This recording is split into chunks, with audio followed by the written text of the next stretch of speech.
Alrighty. This is our first episode. This is our I've Seen Enough. I am Zach, and I'm with CJ. CJ, how are you doing? Good. I'm good. You seem a little nervous. I am nervous. I don't do this kind of thing a lot, so um but I'm here. I'm here. So, That's yeah. great. So this is your first podcast, and this is my second. Yes.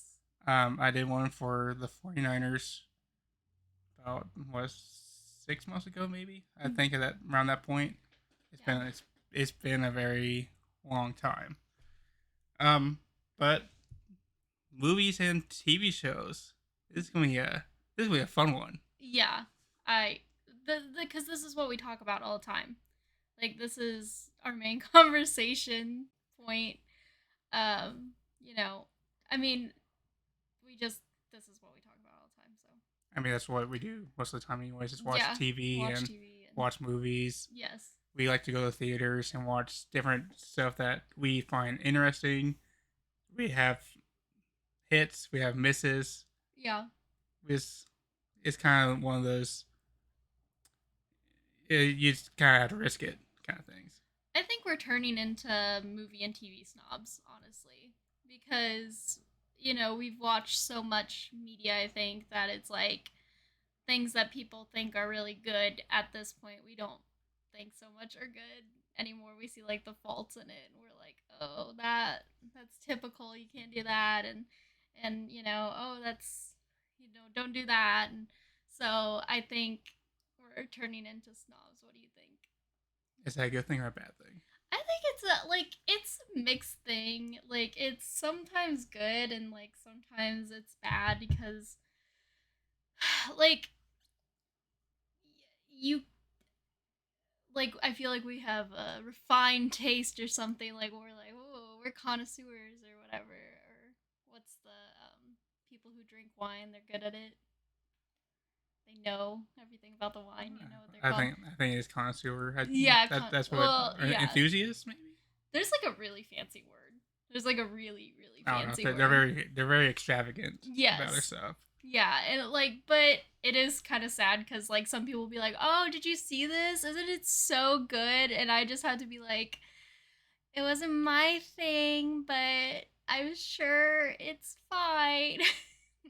I blame our friend Dan for this stuff because he's the Yeah, reason that we see things in a different light. Plus, working at a TV station doesn't help either. yeah, and we're both writers. Like, we both are pretty Right. proficient, I'd say, at writing, and so not to like talk myself up, but like you are. So, I just think that we know, like, especially how scripts are supposed to be written and like how things should conversationally go, and like sometimes it's missed, which I kind of makes me want to bring it to like our first show that we've been watching, and I think you know what I'm talking about. Which one's that? You know which one. You know, the one that's we've been having problems with that everybody loves. You're talking about Umbrella Academy. Yes. Yeah. I don't know. I feel like the season one, season two, or they're not bad. Just season three has been very slow and just drags on forever. And I feel like there's the writing in that season has just been, I guess, bluntly bad. Yeah. Yeah, and they've created, like, this is a spoiler, so if you haven't watched Umbrella Academy, you may. I mean, we haven't finished it yet. We're on episode 9. 9. Yeah, we're about to finish it. But they have made Allison basically a bad person. Like, she is now a bad person, and like, they've kind of dug her a hole like so deep that I don't think she'll come back from it. Like, I don't think that there's any way to come back from that, because like, especially with the newest episode that we just watched with like the wedding episode, the things she said to Victor were so heinous and like so cruel, like so cruel. And like the fact that Victor is forgiving her is like just it makes my brain explode because I'm just like, how can you, like, she killed your stepson. She straight up killed him. And like I know that he had done some messed up stuff too. Like obviously he killed all their moms, but I think it was by accident, wasn't it? Yeah, it was by accident. Like, you can't really. I think he was just angry about his own mom dying, and then he took his anger out on everybody else. I believe that's what happened, right? I think he like pushed or something, like he pushed his powers out, you know how he does, and it, Yeah. and then it like sent a shockwave. I still don't really understand that part too, and I think that's what frustrates me too, is like, why did him sending out the like shockwave of like raw, like why did that kill all the moms I mean, you think about. specifically? I don't know. It's because it's funny because in the show it shows the shockwave going out and coming back in, and then killing certain things at a time, but it doesn't kill everybody. It doesn't, yeah, it would So, have exploded the whole world if that had happened. but why is most of the Umbrella Academy still alive? Like almost actually all of them are still alive, I don't except know. and most of the sparrows are gone. So that makes no sense. I don't, there's, yeah, there's a lot of questions that I feel like I'm missing, and I don't think it's entirely like my fault that I don't understand. Like sometimes it is because I like don't I lose I like glance at my phone and then I'm like, "Oh yeah, my phone is more interesting than this show right now." So then I start playing on my phone, I lose touch, but like I don't, that part really frustrates me. I feel like we have 2 episodes left. I believe. I think there's episode 9, episode 10. Mm-hmm. I don't know how they're gonna wrap everything together within those last 2 episodes, but I don't. I I just feel like the season's been just. I just not very well written, in my opinion. I will say, I think Netflix in particular has a problem with, they want, like, every season it has to be the same thing over and over again. So like Umbrella Academy, it's like, okay, every season the world's ending. That's every season. And then every season they save it, you know?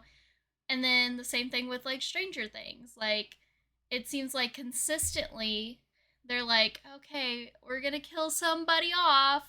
Like, yeah, sure, we're gonna kill somebody off. We're not really killing them off. And then they bring them back to life, and we're like, at this point, we're not surprised because, like, the first season you had, who was it at the end? Wasn't it Elle? Yeah, Yeah, and then the second season was, who was it? They did the same thing, and then the third season Hopper, and like they just consistently are like, let's kill somebody off, and then like, not to say anything bad about Stranger Things. I think Stranger Things is like top tier, but it's just, I think Netflix, that's like their formula, is doing the same, like they have the same conflict at the end of every season and be like, what's gonna happen, and then it's like, well, obviously it's gonna be okay. I made this point to you before, but have you noticed that every time Umbrella Academy is either saving the entire world or nobody at all? Yeah. That's how it is. Like Oh, you like there's no like what's the whole point of having a superhero show if you're not going to show. the powers. Yeah, they hardly ever show them. They're mostly talking the entire time. Mm-hmm. Like show me some action. Like the one episode I really liked about um I believe it was episode 1 actually of season 1 Mm-hmm. when they were kids. They were stopping the bank robbery, and Mm-hmm. they showcase all the kids' powers. Yeah. And I was like, all right, this actually grabbed my attention. This might be a fun show. How often do you see the powers anymore?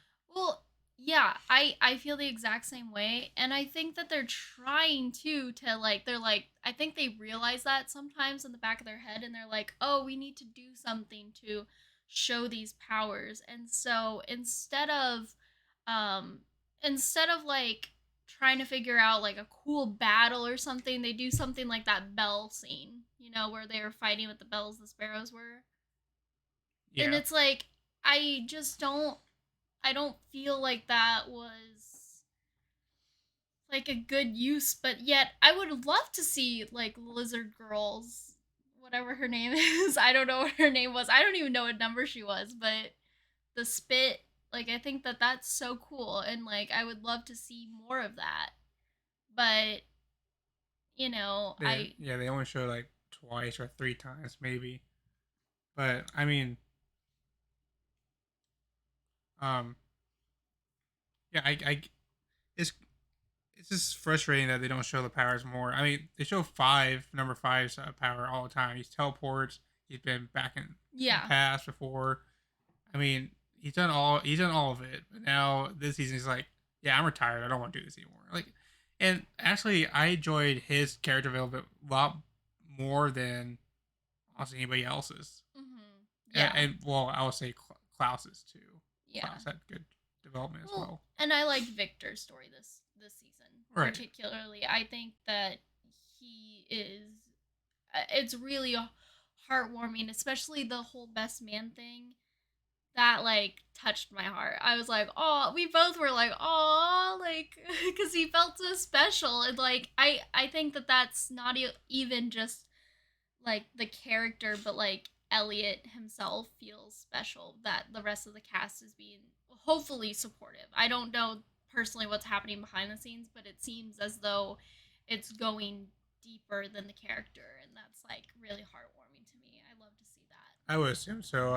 I think that's probably I actually started to wonder if that's like improv or something, like being the Yeah. best man or something.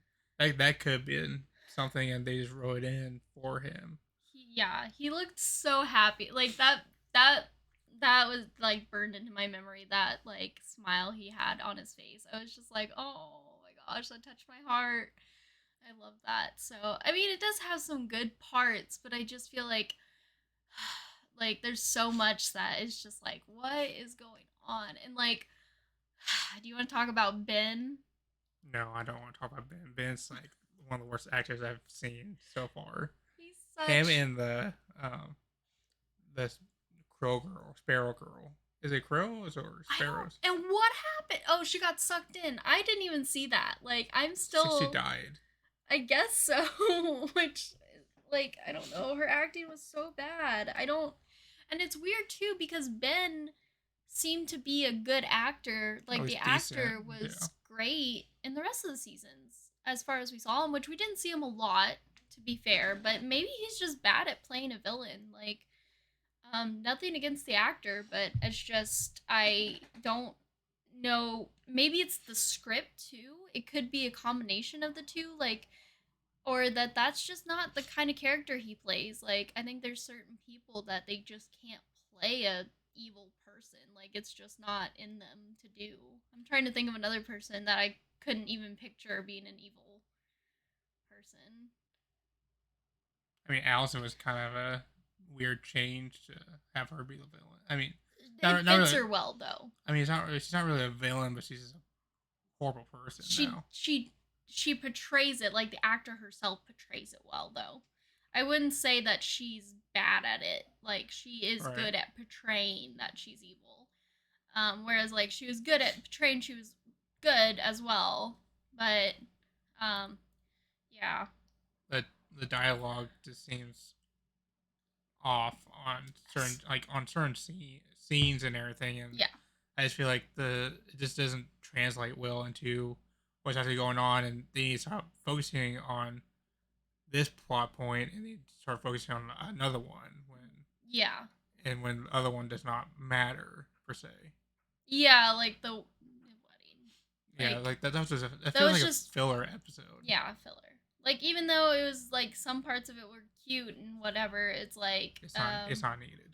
yeah, it's not worth the time to put in, I and also it's like, do you guys really believe that we're gonna believe that they're not gonna save the world?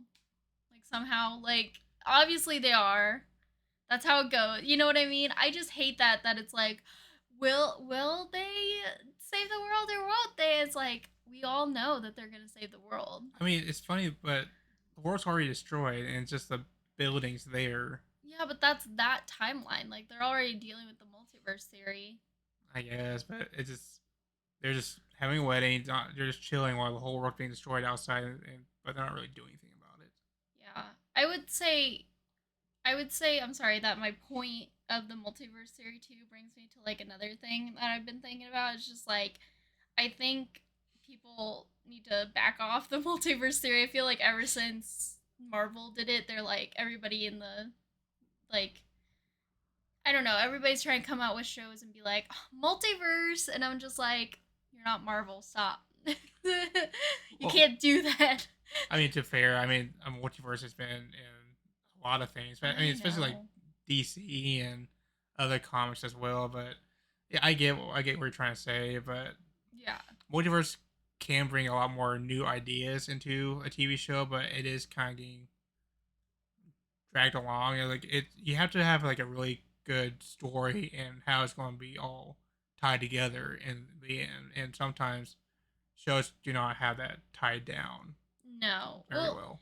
and I will say sometimes it like we had a talk with somebody who once said that like the multiverse is where they got lost in the Marvel universe because it's um it's kind of like a scapegoat. Like anything that you can't explain, you're just like multiverse and then that's your cop out and you can say oh well see it's all because of the multiverse like it's oh I put like an error in this okay well multiverse so and that's just something I don't like because it feels like it's like a little bit of a lack of effort like trying to explain things you're just washing it away with the multiverse theory so Yeah, I think it just depends on the yeah writing and what they are able to do with it. Because if again, if you're not able to have everything tied together by the end of it, like end of your story,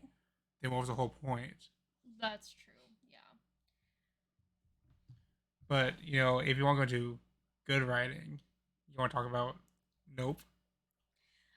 yes. Although, okay, so I listened to another podcast and they honestly talked about Nope as well. And um, they kind of said exactly what I was thinking in my head, which was it was from the TMG podcast. And one of the guys said on the 8 Ball special, he said that, like, Jordan Peele movies, the last two, the Get Out and Us, it was like there was a lot of stuff in the movie that was very unsettling and like maybe not fully scary at times for me, but scary for you. But because like you get scared so easily by horror I do. genre. Yeah. So, yeah. But there's also just like unsettlement. And I don't feel like I was entirely unsettled by Nope. The only scenes that I was unsettled by was what was the name of that? Jean Jacket. No, the TV show. Oh, the one with Gordy. Gordy, yeah. That was I forgot what the show was called, but I think yeah, it was just Gordy's house or something like that. maybe I think you're right. Maybe I don't know. Okay. Yeah, that those scenes were like really unsettling.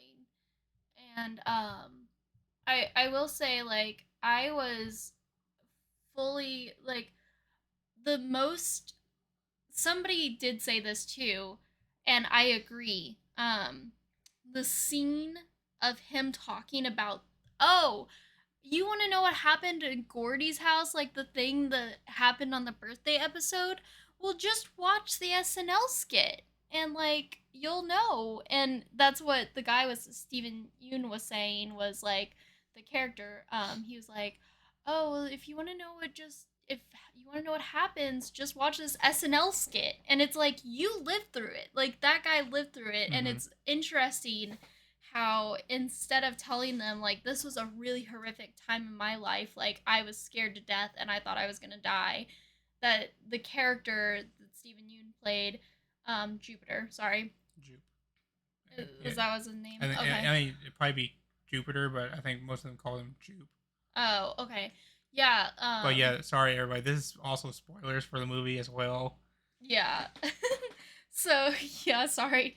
But you know, it's interesting that, and like I think that that tells a lot about society, and like instead of dealing with the trauma that we have, sometimes we're like, oh, watch this comedic thing to deal with the trauma that we have instead of actually addressing the real trauma that we're going through, you know? And like we all just like handle traumatic events in different ways. Like Stephen Yoon was like, oh, instead of me telling you like how terrified I was back then and how I'm so deathly afraid of this moment to this day, let me tell you about this SNL skit that was really funny. Like, And actually, kind of goes to the point of like everybody deals with trauma in a different way. I mean, he was a child star, and he thinks that. I think what he was going through is that he was trying to express his way of dealing with that trauma is that since he was not hurt during the first scene in the movie, yeah. that he is the one to entertain the animal, and animal's not there to entertain him, kind of thing. You know what I'm trying to say? Yeah. So that goes to the point of the whole um, show that he produced. He admitted himself that he's been buying these horses from OJ and his sister, Kiki Mm-hmm. Palmer's character. What was her name? What was her name? I don't know. I'm blanking. Like Kiki Palmer. Yeah, Kiki Palmer. But yeah, so he admitted that he's been buying these horses and feeding the horses to Jean Jacket when nobody's around. And this is the first time he's ever had a show ever. And that's why he had a whole audience, and he's like, wow, he's actually early. He's an hour early than he was supposed to be.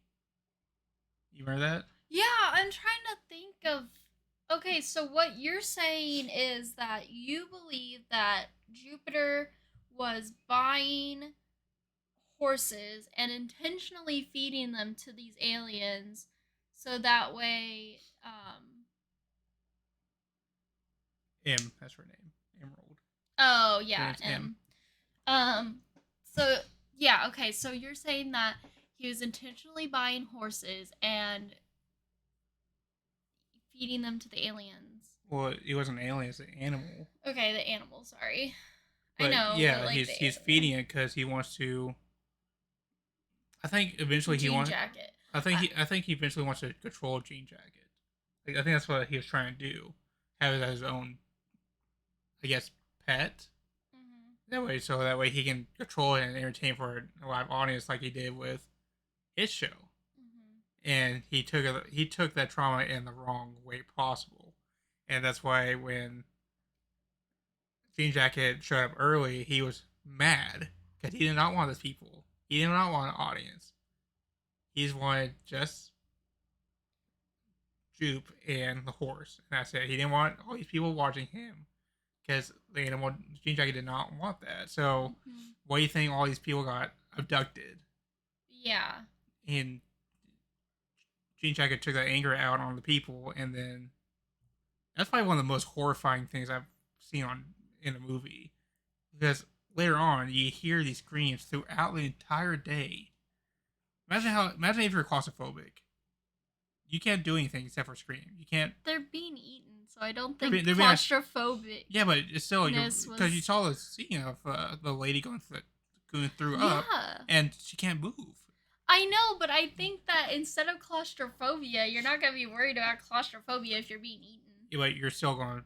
I mean, but it makes everything worse though. For I you. know, but But I'm saying like, then all of a sudden you're slowly being digested, and then silence. And imagine if you're somebody on a ground level and you hear screams throughout the night. You don't know where it's coming from. That'd be terrifying.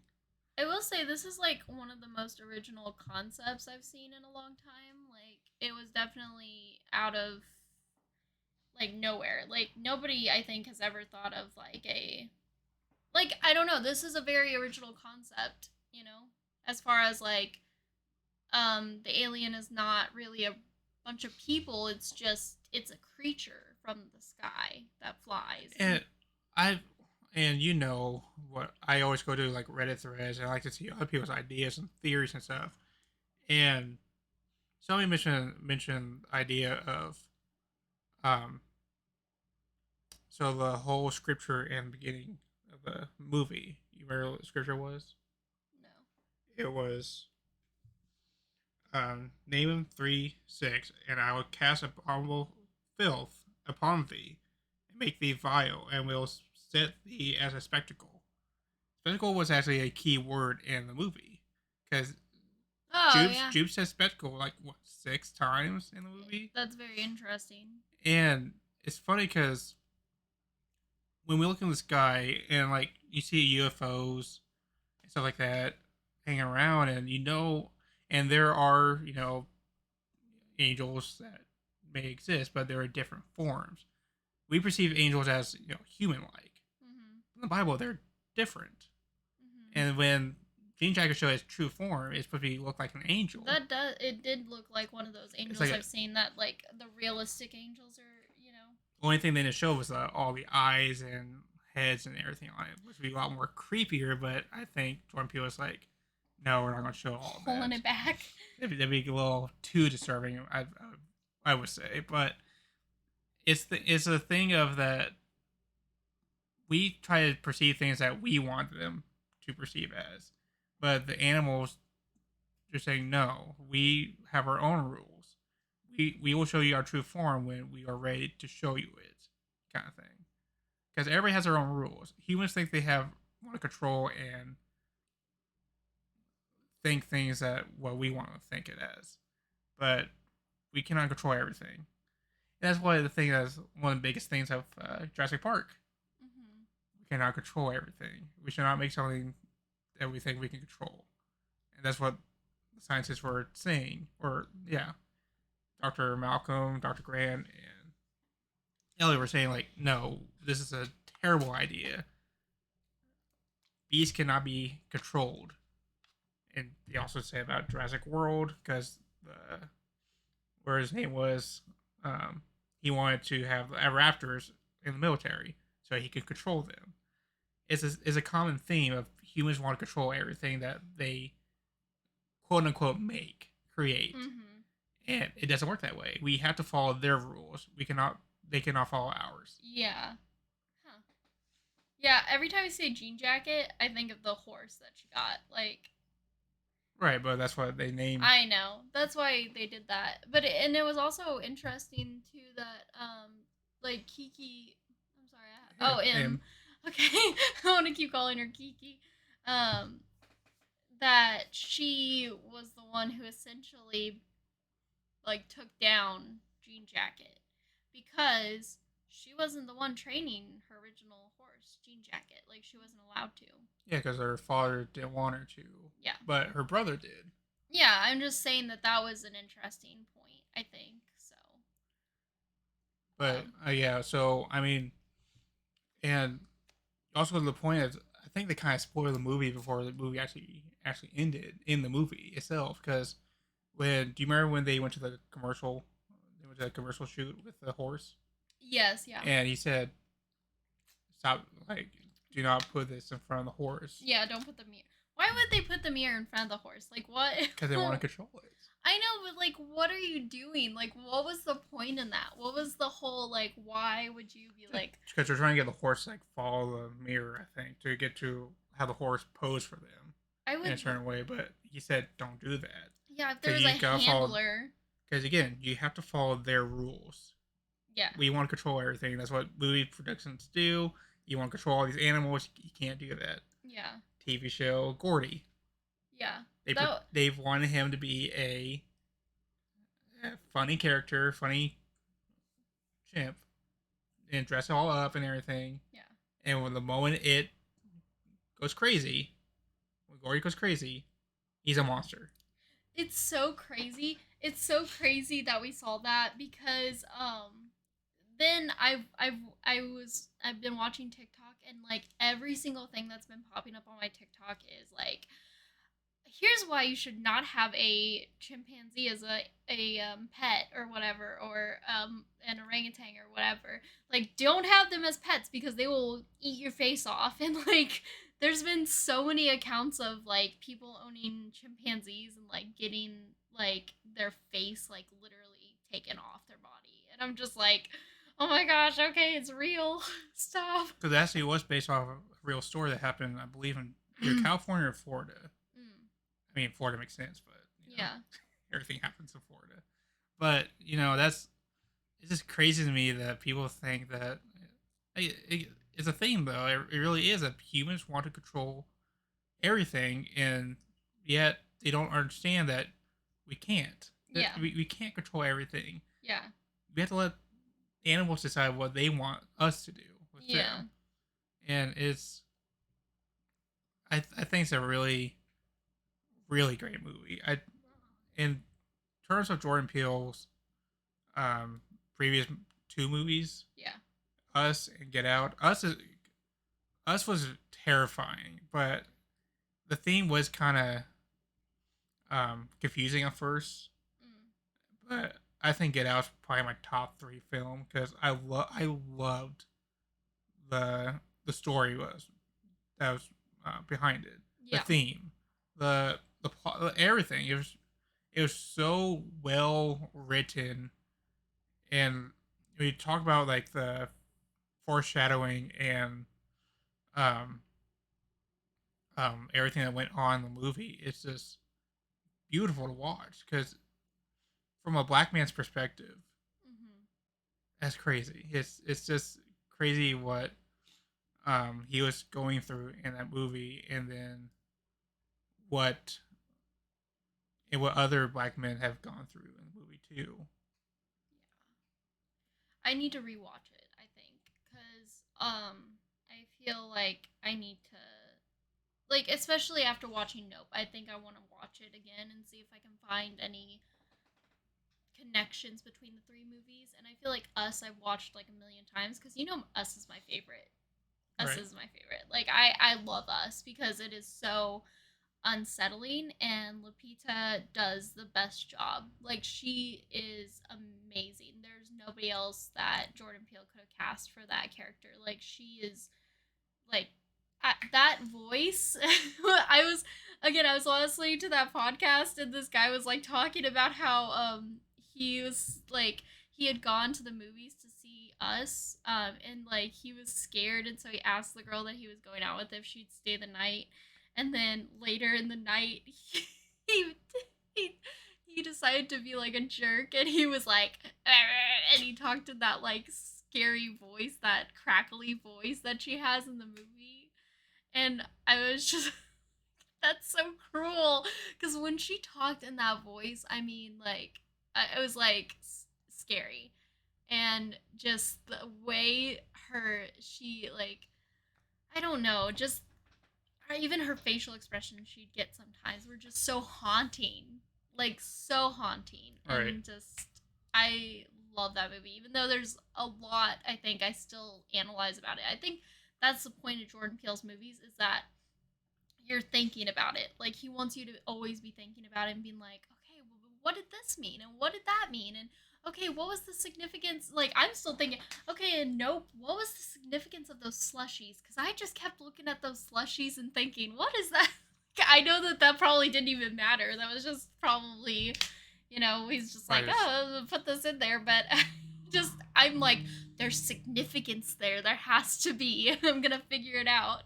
Right. And I think I don't know. I hope this doesn't come out the wrong way, but come from a black person's point of view of watching Jordan Peele's movies, it's actually really it's really interesting because every black person has their own experiences in life, and you had slavery, you had poverty, you have being treated differently, and Jordan Peele attaches those themes into his movies, and I think that he does a brilliant. Like it's insane what he does with his writing and how he directs um,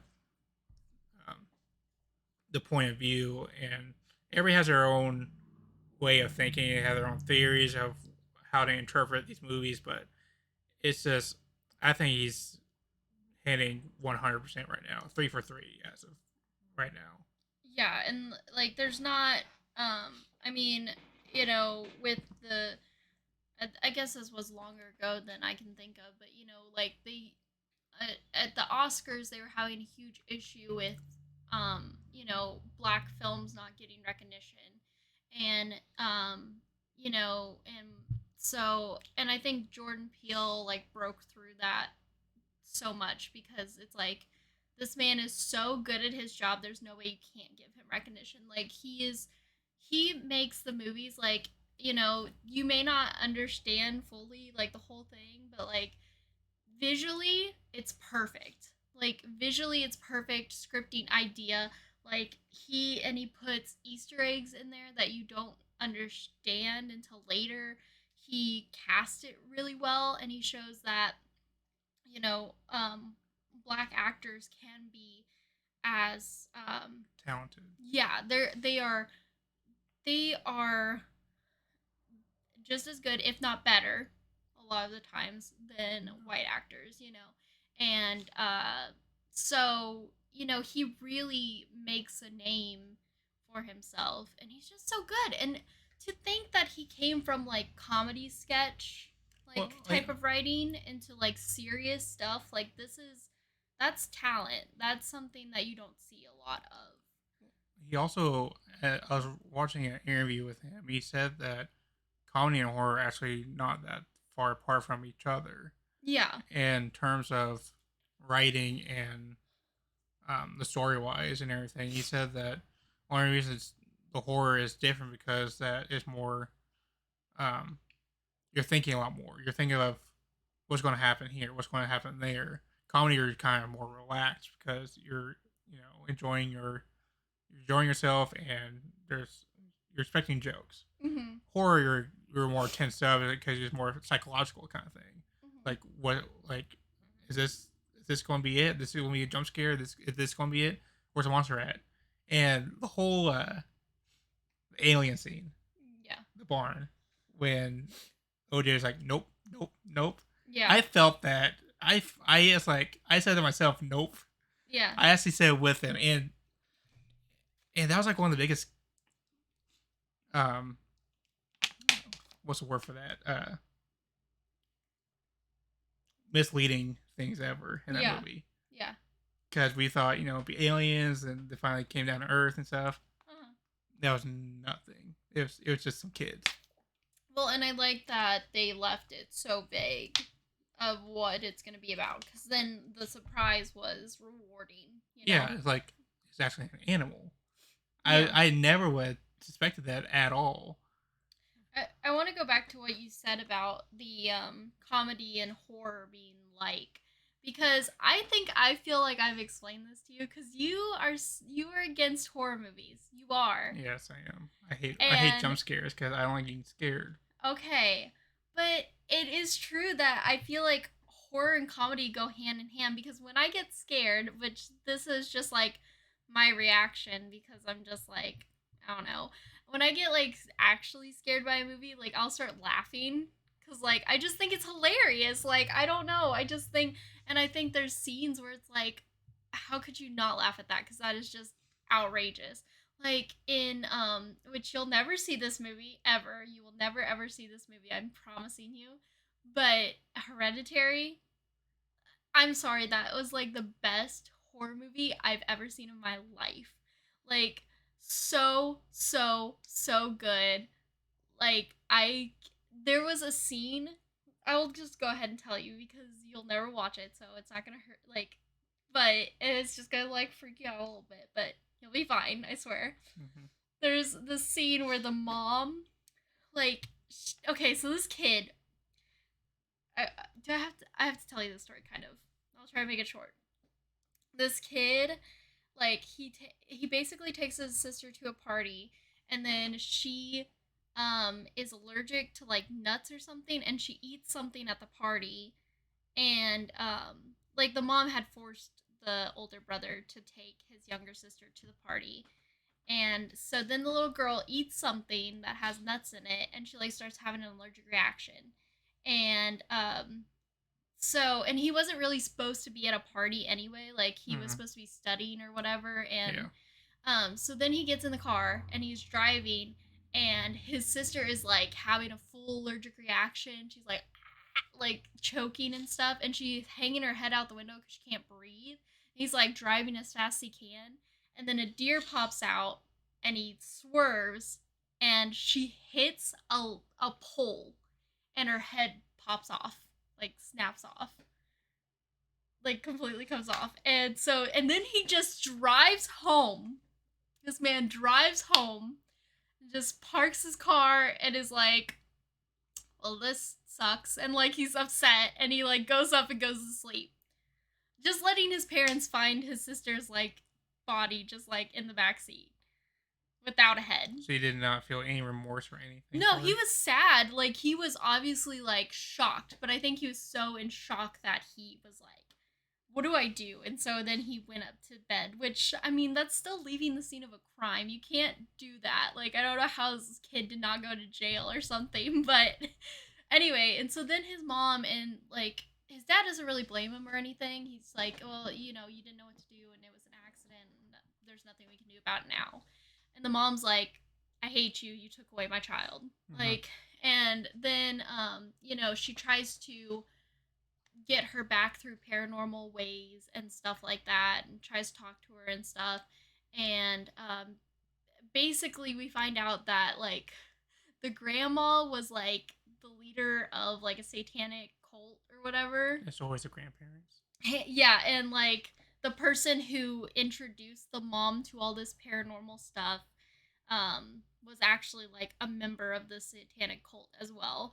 And so she like we find all this out, and then like the brother's being haunted because they're gonna use his body as the vessel for the sister who is the actual like supreme leader or whatever.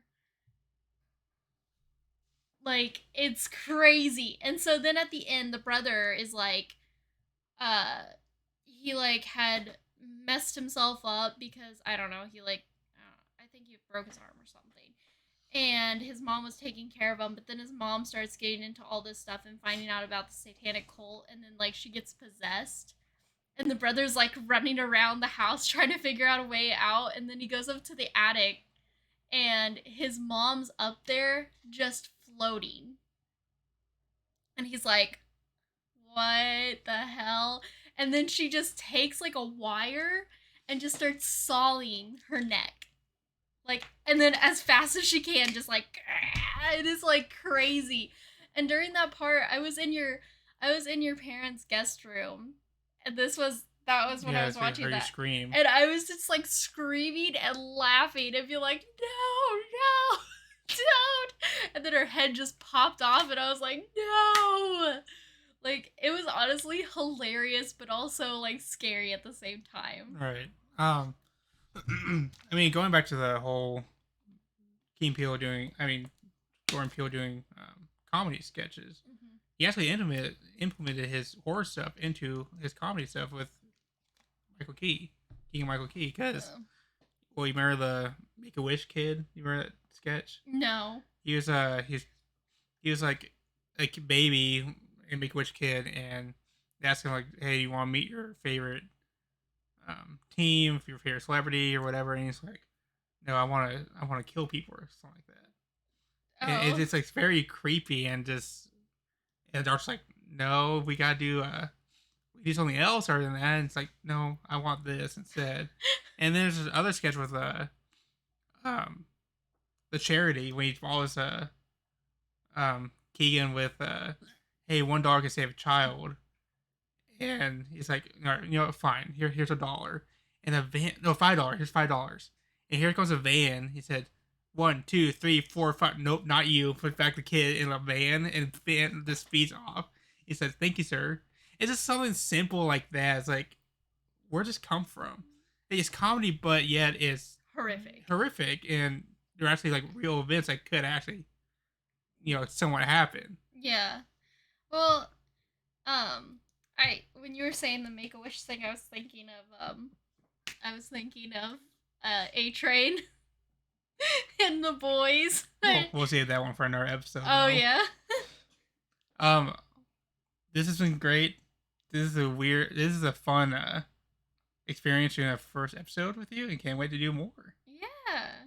And I hope people would like to come back and listen to this more. And we appreciate everybody that stopped by and gave us a listen. And hope you guys come back and listen to more. We all appreciate it. Thank you. Thank you.